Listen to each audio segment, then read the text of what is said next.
medicina esportiva cada vez mais avançada para se evitar problemas maiores dentro de campo.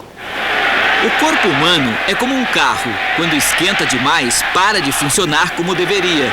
Foi o que aconteceu com a maratonista da Suíça durante a Olimpíada de Los Angeles em 84. Essa atleta suíça, ela sofreu de hipertermia, o que dá diversos problemas clínicos. Um deles que também foi uma insuficiência renal aguda, o calor também ele afeta não só o cérebro, como outras partes do organismo, no qual há uma falência geral até de órgãos. A hipertermia ou superaquecimento do cérebro pode ter consequências ainda mais graves.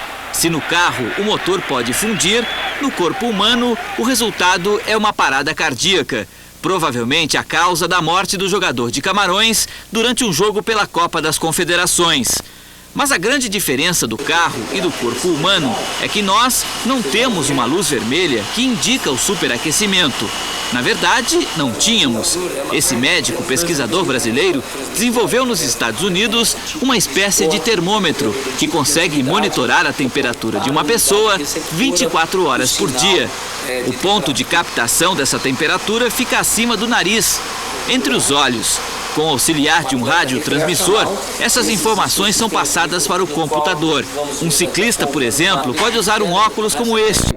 E se durante a prova sua temperatura ultrapassar o limite do aceitável, em torno de 39 graus, uma luz vermelha se acende, mostrando que é hora de parar.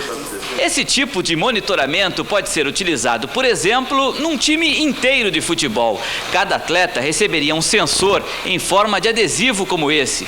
E uma pessoa, com o auxílio de um computador, saberia exatamente a temperatura interna de cada atleta em campo, com a possibilidade de tirá-lo antes que se estabeleça uma condição de hipertermia.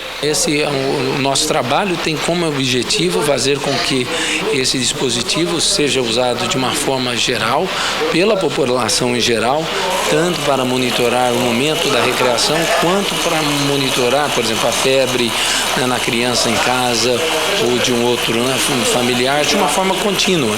Todos os anos morrem nos Estados Unidos, em média, 35 atletas, vítimas do calor. No futebol americano, 2 jogadores morreram em menos de uma semana.